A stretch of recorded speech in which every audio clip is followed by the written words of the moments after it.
tensions reach a boiling point between Alessandra and Katrina. After a heated confrontation, Alessandra unleashes years of pent-up anger, shocking even herself with the intensity of her outburst. Katrina, stunned by Alessandra's defiance, is left reeling, unsure of how to proceed. As Alessandra struggles to control the surge of negative emotions, she wonders if she has crossed an irreversible line. Will this be the beginning of a new and dangerous chapter in the lives of the Baron's family? Will Katrina retaliate against Alessandra for her defiance? Will Alessandra be able to control her growing anger and the dark thoughts that consume her? How will the Duke react when he learns of the escalating conflict between Alessandra and her family? Time quickly passed in the Baron's home, much to everyone's delight. For Alessandra, it meant she was closer to leaving her childhood home to live with the Duke. For Kate, it meant she would be going to live with Edgar, a surprise Alessandra was not expecting. Katrina was counting down the hours for when she would be rid of Alessandra, even if it meant she was going to live with Edgar. Desmond, on the other hand, couldn't wait for Kate to seduce Edgar and get married to him instead of Alessandra. He was praying she would get pregnant after one night with Edgar. It soon became time for dinner, and with the new changes to the house, Alessandra arrived at the dinner table. She could not remember the last time she came into the dining room to eat dinner with her family. It was always in her room alone, with nothing but the noise from the farm. Alessandra already knew which chair at the table she wanted to sit in as she neared the table. It was the one her mother used to sit in each time they had dinner.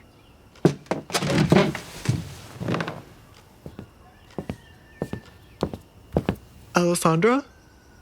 The butler, James, stopped in his tracks as he entered the dining room to find Alessandra sitting at the head of the table. In his absence, he learned that Alessandra had been proposed to by the Duke, and now she was able to roam around the home as she pleased. Even though Alessandra was engaged to the Duke, James knew Katrina wouldn't be happy to see Alessandra sitting there, so he proceeded to make her move. My lady, it would be best for you to sit elsewhere. Perhaps here. He approached the table to pull out another chair. Alessandra looked up at the butler and the seat he was holding out for her. I prefer the one I am in. Why do you think I sat here? But I am not moving. Alessandra stood firm on where she wanted to sit. You should finish setting the table before the others arrive, rather than wasting my time. James was at a loss for words, with Alessandra not moving. It was already odd enough for her to be seated at the table, but now the way she acted was different. Katrina will not allow you to sit there. He switched his tone to something more gentle. He was merely looking out for Alessandra. I have a feeling she won't mind. Can I get a glass of water when you go back to the kitchen? The pitchers here are empty.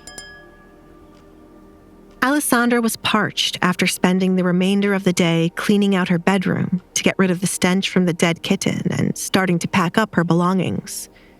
Due to her not owning many things, by tomorrow morning she would be finished with her packing. James placed down the last utensils on the table and straightened them out. He made sure each time the family gathered to eat, the table would be pure perfection. I will bring a pitcher for you, Alessandra. He bowed, then left. Alessandra tapped her finger on the table to pass the time. Sitting at the table did not feel as good as it once did. Then she started to wonder, was sitting at the table ever a good experience? She enjoyed her time with her mother while they ate, but eventually, her parents would start to argue. It was not as good as she believed it to be as a child now that she was older. This house has always been toxic, but as a child, I thought that was what happiness meant, Alessandra muttered, leaning back in her chair as her past memories became depressing. She started to think about what else she thought was good as a child, but now that she was older, it certainly wasn't good. This house has so much negative energy. It deserves to just be burned down. You really are taking this too far. Kate strutted into the dining room like a new person. It was as if her earlier encounter with Alessandra never happened. And do as you please, Alessandra. The higher you climb, the further you'll fall when this blows up in your face.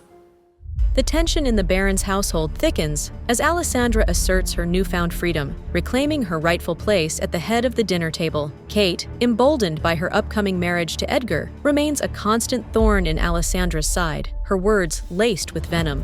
As the dinner guests begin to arrive, the atmosphere crackles with anticipation and unspoken threats. Will Alessandra's defiance lead to a confrontation with Katrina? Will Desmond's schemes to sabotage Alessandra's happiness succeed? And what secrets lie hidden within the walls of this decaying mansion?